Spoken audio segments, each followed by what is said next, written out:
നമ്മളൊരു കമ്പനിയിൽ ജോയിൻ ചെയ്യുന്ന സമയത്ത് നമ്മൾ നമ്മുടെ ഡിമാൻഡ്സ് കാര്യങ്ങളൊക്കെ പറയുമല്ലോ. അതായത് മെയിനായിട്ട് എടുത്ത് പറയേണ്ടത് നമ്മുടെ സാലറിയുടെ കാര്യമാണ്. നമുക്ക് ഇത്ര സാലറി വേണം എന്നുള്ള കാര്യമൊക്കെ.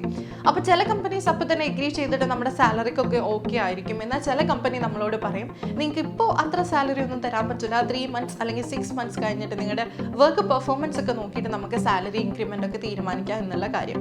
അപ്പോൾ നമ്മളും അതിന് ഓക്കെ ആവും. നമ്മൾ ജോലിക്ക് ജോയിൻ ചെയ്ത് കഴിഞ്ഞിട്ടുണ്ടാകും. അങ്ങനെ 3 മാസം 6 മാസം ഒന്നും കഴിഞ്ഞിട്ട് നമുക്ക് വലിയ മാറ്റങ്ങളൊന്നും സാലറിയിൽ കിട്ടാതെയും ആവും. 2-3 വർഷത്തോളമായി ഒരു കമ്പനിയിൽ വർക്ക് ചെയ്യുന്നു, ഇതുവരെയായിട്ടും സാലറി ഇൻക്രിമെൻ്റ് ഒന്നും ലഭിക്കുന്നില്ല. അതുപോലെ 4 വർഷമായി ഒരു കമ്പനിയിൽ വർക്ക് ചെയ്യുന്നു, ഇതുവരെയായിട്ടും സാലറി ഇൻക്രിമെൻ്റ് മറ്റു ബെനിഫിറ്റ്സ് കാര്യങ്ങളൊന്നും ലഭിക്കുന്നില്ല എന്നൊക്കെ പറഞ്ഞിട്ട് നമ്മുടെ EAP ലീഗൽ സർവീസസിൻ്റെ പേജിൽ റീസെൻ്റ്ലി ഒരുപാട് ക്വസ്റ്റ്യൻസ് ഇങ്ങനെ വരാറുണ്ട്. ഇതിനെ നമ്മൾ എങ്ങനെ നേരിടും, അതുപോലെ നിയമപരമായിട്ട് ഈ കമ്പനികൾക്കെതിരെ നമുക്ക് കേസ് കൊടുക്കാൻ പറ്റുമോ, എങ്ങനെ കേസ് കാര്യങ്ങളായിട്ട് മുന്നോട്ട് പോകാൻ പറ്റുമോ, എങ്ങനെയാണ് ഇതിൻ്റെ നിയമവ്യവസ്ഥ എന്നൊക്കെ ചോദിച്ചിട്ട് ഒരുപാട് ഡൗട്ട്സ് ഓരോരുത്തർ ചോദിക്കലുണ്ട്. സത്യം പറഞ്ഞാൽ നമ്മളൊരു കമ്പനിയിൽ ജോയിൻ ചെയ്യുന്ന സമയത്ത് നമുക്ക് എംപ്ലോയ്മെന്റ് കോൺട്രാക്ട് കിട്ടുമല്ലോ. നമ്മുടെ ഓഫർ ലെറ്ററിന്റെ കൂടെ തന്നെ കിട്ടുന്ന ഒരു സംഭവമാണ് നമ്മുടെ എംപ്ലോയ്മെന്റ് കോൺട്രാക്ട്.